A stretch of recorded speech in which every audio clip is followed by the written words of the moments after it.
Perfecto. Bueno, entonces, la rima uno. Yo soy un himno gigante y extraño que anuncia en la noche del alma una aurora. Y estas páginas son de ese himno, cadencias que el aire dilata en las sombras. Yo quisiera escribirlo del hombre, domando el rebelde mezquino idioma, con palabras que fuesen a un tiempo, suspiros y risas, colores y notas. Pero en vano es luchar, que no hay cifra capaz de encerrarlo, y apenas su hermosa, si teniendo en mis manos las tuyas, pudiera el oír. Bueno, eh, esa preocupación, está esa preocupación del poeta de cómo expresarse, de cómo establecer esas palabras, de cómo elegir esas palabras. Entonces, ese himno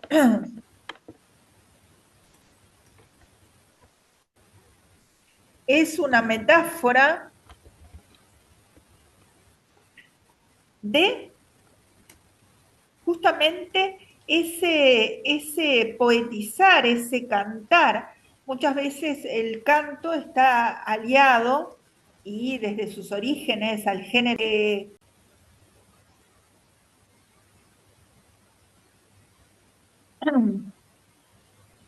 Bueno, entonces vamos a seguir un poquito con esta, la palabra himno, entonces dándole jerarquía con esa metáfora a lo que es la creación poética, ¿no? Y que es gigante y extraño, es decir, como si fuera algo más grande que él y a la vez extraño, diferente, difícil de justamente de crear y de contemplar, ¿no? Bien, esa anáfora del primer verso con de la primera estrofa con el primer verso de la segunda estrofa, ¿no? Ese yo, el hincapié en el yo lírico, ¿no es cierto? Yo soy un himno gigante y extraño que anuncia en la noche del alma una aurora. Fíjense entonces en en ese par de elementos que dice entonces en la noche del alma una aurora. Ahí tenemos lo individual de la obra poética, ¿no es cierto? Con ese yo, generada por ese pronombre personal de primera persona, ¿sí? Que se refiere justamente al yo lírico, ¿no es cierto? Es decir, esa noche del alma y aurora serían símbolos, ¿no es cierto? Noche del alma, es decir, en es una noche del alma porque él todavía no se ha logrado expresar. Y esas palabras, ese himno, van a configurarlo en una aurora, siendo justamente según el diccionario de símbolos, recuerdan que el símbolo es un recurso que consiste en emplear las asociaciones líricas inconscientes para producir emociones conscientes. Entonces, ¿qué nos dice de la noche el diccionario de Sir Lot?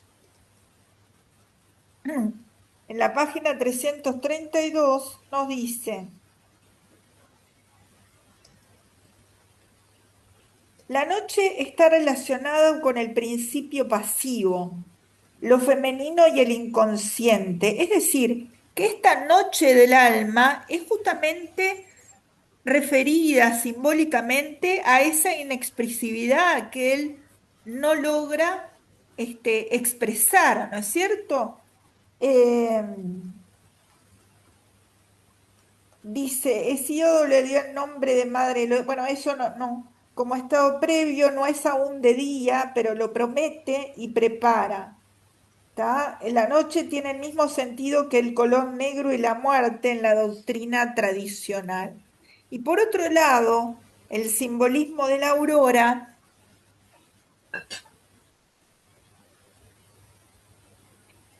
El significado simbólico de la aurora concierne analógicamente a todo principio, despertar o iluminación. Así que tenemos, por una parte, la noche relacionada entonces a lo pasivo ¿sí?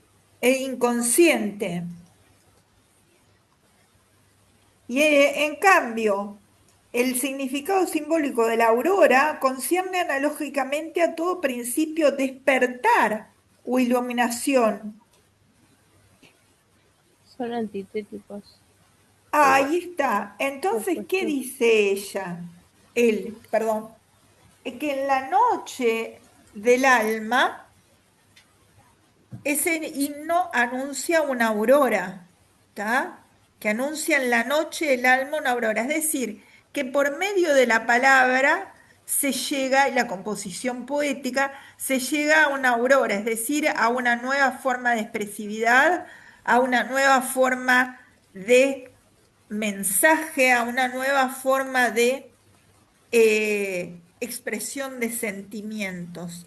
Por eso está netamente relacionado a lo de Croce, ¿no es cierto? Porque esto implica el significado de buscar y encontrar lo inacible, lo que no se puede tocar, y que justamente el ánimo del poeta transita, es decir, esa búsqueda de las palabras, de lo que es tan difícil de encontrar, lo que es tan difícil de, a mí como poeta me pasa que para encontrar las palabras a veces uno dice, tiene que haber otras palabras, tiene que haber otras cosas. Y ahí fue que en Cartas a un hombre desconocido yo inventé palabras nuevas uniendo dos significantes distintos, es decir, dos palabras distintas para crear un nuevo significado, porque a veces las palabras no dan. Esto es lo que dice este poeta. A él no le da, eh, Tenemos que analizar algún poema suyo, profe. bueno, qué linda propuesta para el parcial, Buena ¿eh? idea. Sí, ¿Eh? está buena. Me gusta la idea. Igual se puede preguntar, ¿no? Bueno, en la noche Bien. del alma una aurora, es decir, que en la nada, en lo que no parece no tener una forma de encontrar en ese inconsciente y en esa pasividad, este himno gigante anuncia una aurora, es decir, una esperanza, un renacer, un despertar. Y estas páginas son de ese himno, no se olviden que es la rima uno, que él está empezando un poemario, por eso dice, estas páginas son de este himno, cadencias que el aire dilata en las sombras, ¿no? Es decir, esas cadencias como algo físico, ¿no? Que el aire dilata en las sombras. Fíjense, la cadencia es por una parte, nos dice la RAE, la repetición de fenómenos que se suceden regularmente. También son serie de sonidos o movimientos que se suceden de un modo regular o medido, ¿no? Y es también la proporcionada y grata distribución o combinación de los acentos y los cortes o pausas, así en la prosa como el verso. Es decir, cuando haces una cadencia, es que, por ejemplo, vos bajás la voz, ¿no es cierto? En música es el ritmo, la sucesión o repetición de sonidos diversos que caracterizan la pieza musical. ¿Qué quiere decir entonces esto? Quiere decir que con esas cadencias, ¿tá? Que el aire dilata en las sombras. Es decir, es como si él buscara atrapar lo que no se puede atrapar, ¿no? Porque dice que el aire dilata en las sombras, es decir, que está esa búsqueda poética entre esas sombras que eran relacionadas al campo semántico de la noche, es decir, las sombras como lo inacible, lo difícil de concretar, ¿tá? Y esa búsqueda del poeta que él realiza, ¿no es cierto? Luego tenemos en la segunda estrofa, cuando dice, yo quisiera escribirlo, ¿está? Ahí la repetición anafórica, es decir, la repetición anafórica del yo, que justamente la anáfora es un recurso de construcción que consiste en la repetición de palabra o palabras al principio de verso. La idea es de ese yo, la idea de la construcción poética, ¿no? Que parte del yo lírico. Con ese ojo que tú ahí dijiste,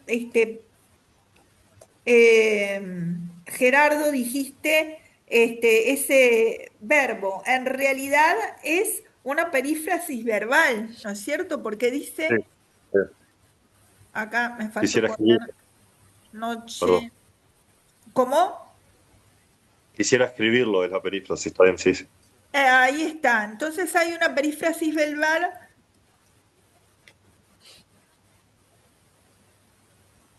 que es quisiera escribirlo, que es Sí, perdón. justamente el verbo en pretérito imperfecto. Sí, Quisiera o quisiese, sí. imperfecto del modo subjuntivo, que recuerdan que el modo subjuntivo lo usamos no para la realidad, sino para deseos, para suposiciones, para lo que quisiera que pasara. Más, el signo de más, bueno, pongo más, el verbo escribir en infinitivo con el pronombre Político. enclítico, es decir, unidito al verbo, unido al verbo, el que está antes se llama pronombre procrítico, lo quisiera escribir, o el que está formando una sola palabra, con el verbo es el pronombre enclítico. ¿Está? ¿Escribirlo a quién? Al himno, ¿no es cierto? Sí, Hace un himno, es decir, hace referencia semántica a lo que viene diciendo de la primera estrofa, ¿no? Al himno del hombre domando el rebelde mezquino idioma. Y ahí lo que yo te decía, Gerardo, vos que dijiste, ahí hay un hiperbatón. ahí va. ¿Por qué? Porque dice, yo quisiera escribirlo del hombre domando el rebelde mezquino idioma. Ahí es, yo quisiera escribirlo domando al rebelde idioma del A ver, hombre, mezquino idioma del hombre, ¿no es a ver cierto? el misterio. ¿Eh? Sí, está bien, está bien, está bien.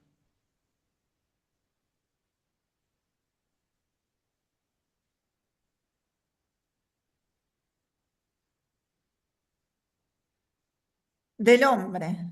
Es decir, Bien. que de esta palabra que nosotros tenemos ya dada, que nosotros venimos y ya es dada esta palabra, este lenguaje, ¿sí? Que es el idioma. Nosotros tenemos que tomar esas cadencias, esos sentimientos que nosotros tenemos y encauzarlos, enrolarlos, achicarlos, estancarlos, ceñirlos a las palabras que nosotros tenemos. Por eso dice, yo quisiera escribirlo. Es decir, ya quisiera yo, como si dijera, ya quisiera yo poderlo escribir. ¿Está? Domando el rebelde mezquino idioma, es decir, domando la idea de lo que es difícil de realizar, lo que es difícil de tomar en sus riendas, ¿no? Mezquino idioma, es decir, como que mezquino es la idea de que es poco, la idea de lo poco que es el idioma para todo lo que yo quiero decir. ¿Entiende la idea? Sí. ¿Se entiende? Y esto tiene todo que ver con que, con lo que es justamente los prejuicios en torno al arte que vimos de Croce, porque justamente recuerdan que hablaba del reino de la intuición, que señalaba Croce en el capítulo de qué es el arte, la ponderación de la libertad como algo positivo y también como algo negativo. Está acá dicho en poesía sin decirlo expresamente, pero sí está como algo negativo también, porque es la más absoluta rebeldía ante este idioma que es corto, ante este idioma que es poco, ante este idioma que es escaso para todo lo que yo quiero decir. ¿Entienden la idea de este poema? Sí, sí. Sí. ¿Está? Es decir, que eso un poquito se les pasó esta parte de la idea de la libertad, que la libertad en parte no tiene límites, pero a la vez tiene un asidero que es la realidad. ¿Y cuál es esa realidad? La realidad de la palabra. ¿Tá? Es decir, ¿cómo pongo todos esos sentimientos en esto? Es lo que nos está diciendo en palabras llanas, ¿no? Establece bien entonces el poema sin decirlo ni sin nombrarlo, lo que dice todo el capítulo de Croce, pero sin embargo lo está diciendo a su forma en poesía, ¿no es cierto? En los prejuicios en torno al arte también habla sobre la forma y el contenido, y aquí el poeta pone en evidencia esa labor poética de darle forma a un contenido de difícil forma de expresión. El hecho de que le falten las palabras y que las palabras no alcancen para expresar lo que siente. Aquí, en relación eh, con lo que decía Croce sobre lo bello y lo feo, acá está hablando más que nada de lo inacible, ¿no? La poesía como justamente Croce decía de una expresión estética, ¿está? Difícil en este caso de constreñir o de atar o de, como dice él, de domar, ¿no es cierto? Este rebelde y mezquino idioma. Y entonces lo hace con sus metáforas y símbolos, su expresión. Está adornado en este caso tratando de expresar esa conflictividad, ¿no es cierto? Acá lo incognoscible, es decir, lo que no se puede conocer, es detallado de forma espectacular para mí, es uno de los poemas que me encantan. Quisiera escribirlo a este himno, pero no puede expresar esa circunstancia del amor y solo quisiera expresárselo a ella. Por eso en el final, ¿no? Dice que si al menos pudiera, ¿no? Teniendo en sus manos las suyas, pudiera al oído cantártelo solo. Esa conclusión en la intimidad, aunque sea en el oído, contarte todo esto que siento, esta desesperación, de este sentimiento a solas, ¿no? En la intimidad. Entonces acá tenemos la intuición y la individualidad de la expresión poética.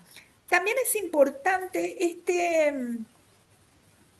esta parte donde habla de que a ustedes se les pasó eso o no lo distinguieron cuando dice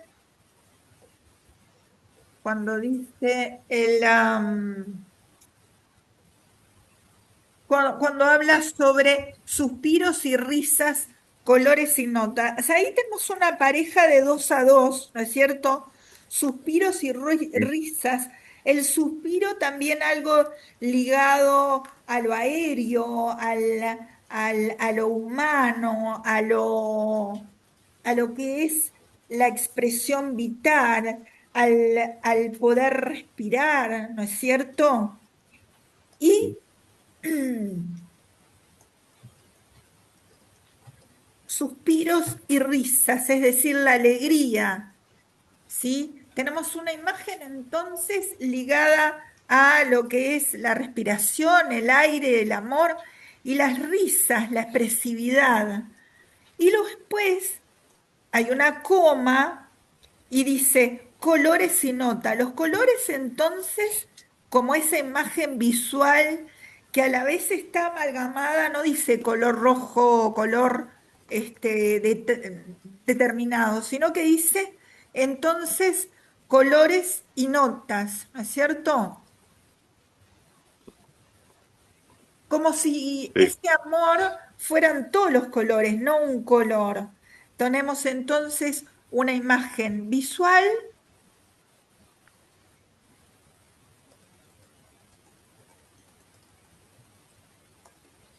unida por ese nexo copulativo a una imagen auditiva.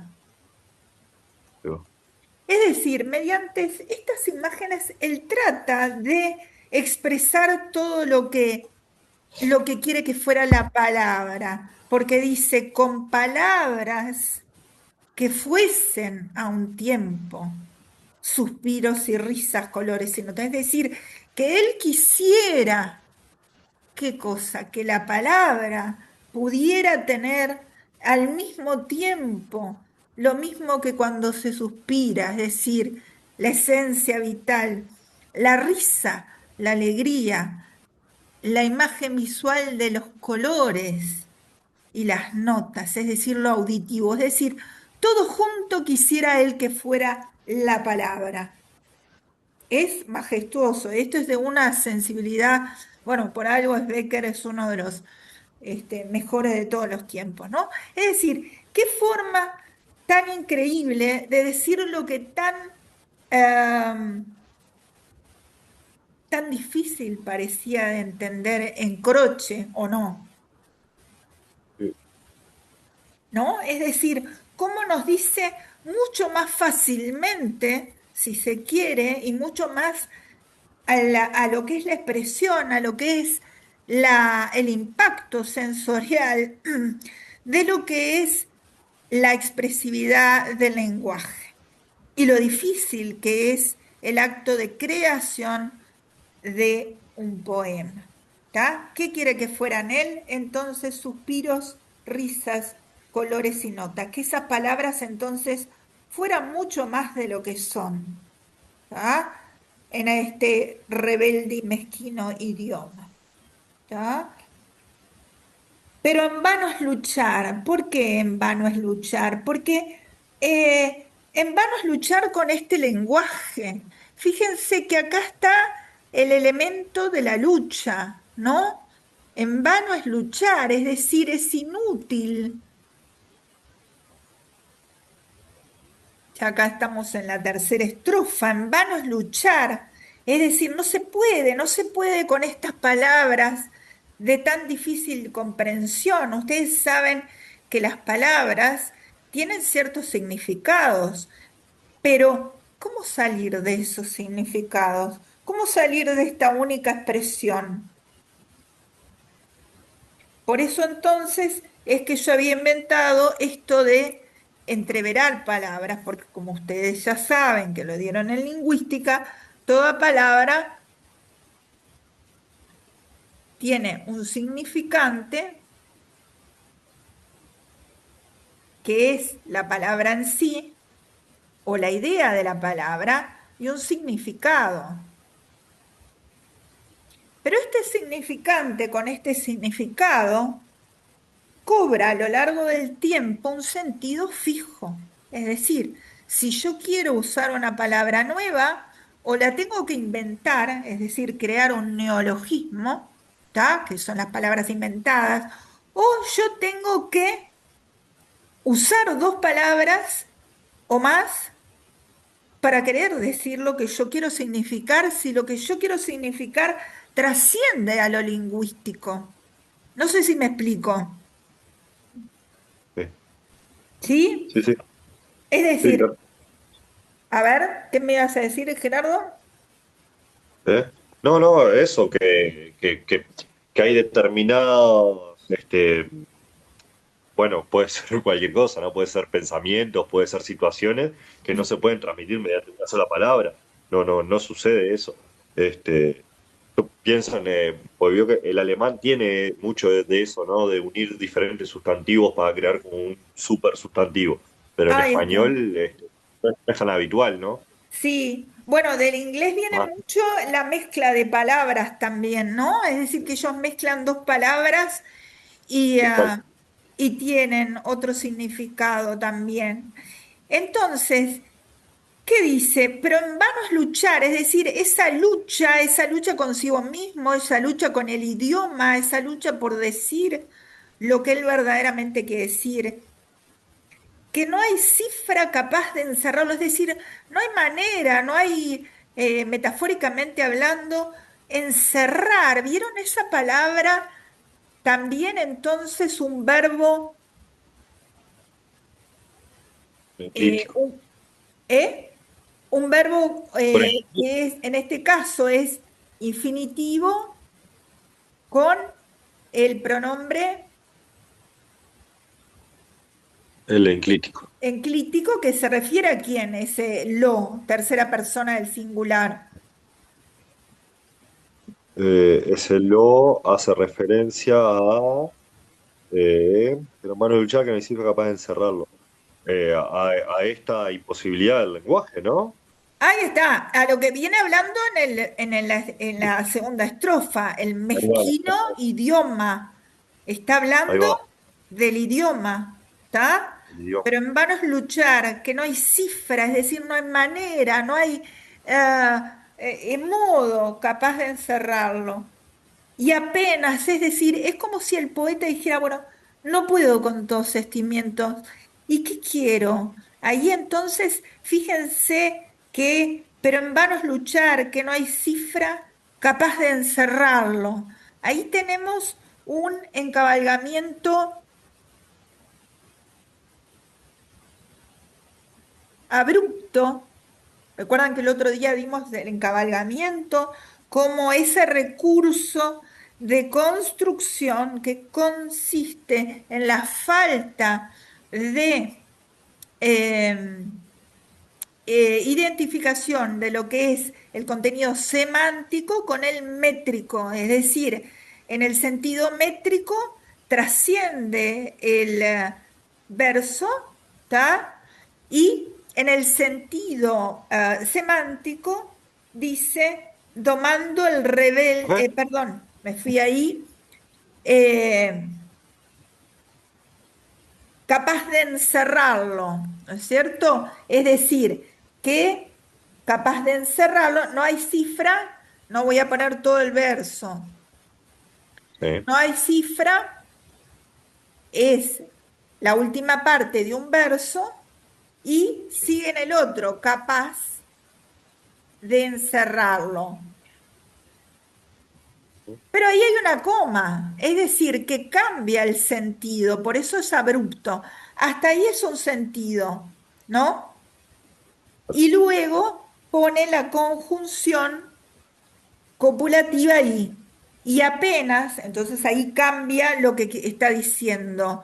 No hay nada que lo pueda encerrar y se corta, encabalgamiento abrupto. ¿Está? Y pone ahí conjunción copulativa, pasa a otra idea. ¿Cuál es la otra idea? Y apenas, pues Ahí después ahí está. hace otra interrupción, es apenas pudiera al oído contártelo a solas. Ahí Digamos. está. Y apenas lo único que quisiera, y se interrumpe todavía con esta invocación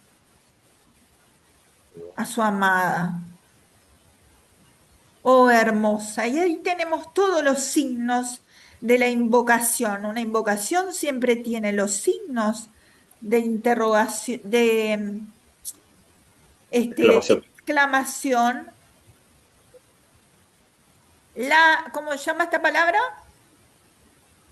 La interjección. La interjección, que ojo que la interjección es un tipo de palabra que no tiene un significado fijo y Sí. depende del contexto, depende, puedo decir o porque me quemé Sí. o de sorpresa, y en este caso está invocando a la amada, que ¿cómo la invoca? la invoca por su hermosura, ¿no es cierto? Es decir, la invoca con un calificativo, hermosa.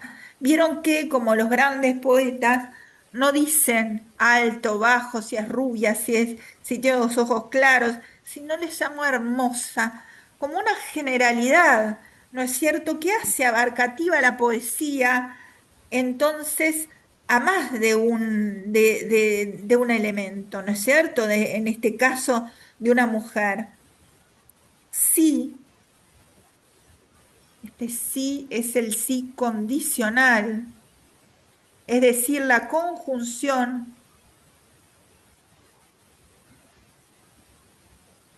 que abre una suposición.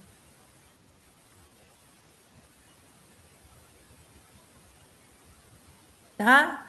Suposición que él sigue con un gerundio, teniendo, ¿está? Sí, teniendo en mis manos las tuyas, ¿no? O sea, si pudiera, ¿no? Ese tener en mis manos las tuyas, pudiera al oído contártelo a sola. Entonces, si pudiera o pudiese, ahí de vuelta el empleo, como lo ha usado varias veces en el poema, pudiera de vuelta el eh, como ya pusimos arriba, el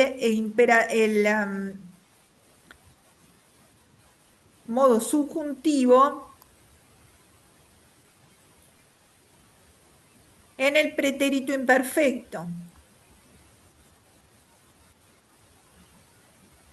que marca una suposición también. Si pudiera al oído contarte a solas, es decir, que él se daría por contento, aunque sea, y de vuelta con ese contártelo, vieron cómo se repite de vuelta una estructura interna profundamente pensada, de vuelta el contártelo, es decir, de vuelta el infinitivo seguido del enclítico, que ya lo vimos arriba, ¿recuerdan? Acá de vuelta el contártelo.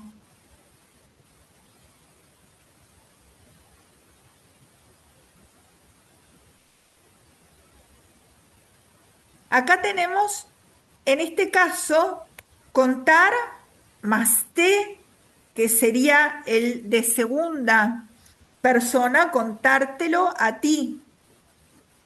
Sí. Tenemos dos pronombres, contar más te, que sería contártelo a ti, y el lo, que sería contártelo, ese himno, es decir, tercera persona, el pronombre de tercera persona del singular que se refiere al himno del que viene hablando.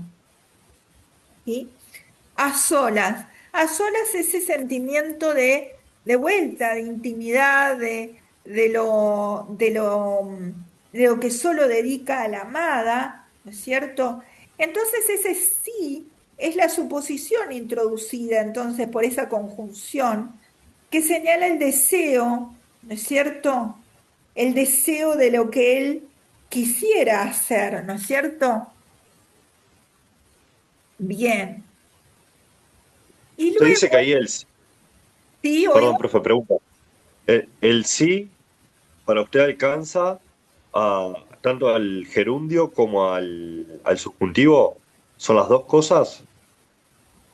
La suposición, decís tú, Sí. Sí, la dice, suposición. si teniendo, sí, además hace una pausa ahí con esa coma, ¿no?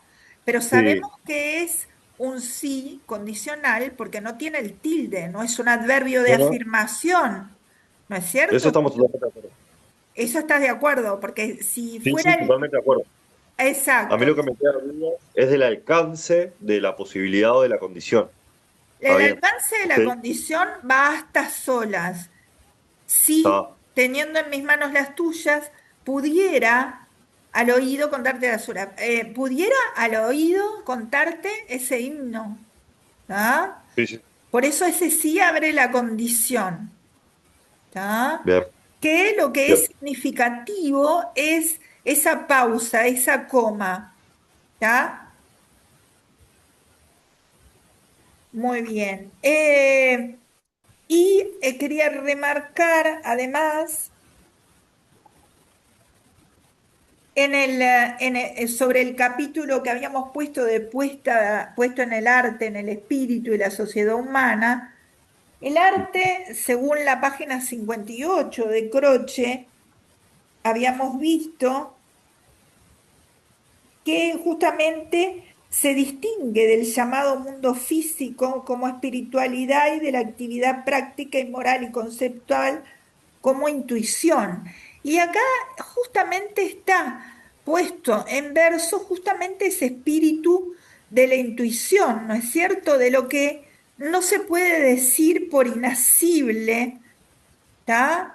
Aquí se pone en evidencia esa independencia, además del arte, la poesía, del cual también hablaba Croce, de la independencia del arte, la poesía como un mundo diferente, sin parámetros reglamentados, que si bien en este caso hay una estructura de tres cuartetos con endecasílabos y dodecasílabos, pero aquí entonces se pone este espíritu de estético y la lucha por la conformación en estas palabras del poema. Eh, Acá el arte del poema no está como copia, sino como un elemento de lucha en la conformación, como un elemento de justamente de debate, de adquisición de palabras. Ese luchar es muy significativo cuando lo dice. Es decir, la expresión de su amor es muy difícil de expresar. Esa percepción de la vida interior es difícil de colocar en un orden y en una lógica que cree en sentido. Está patente entonces en este texto toda la conflictividad de la creación poética, ¿sí?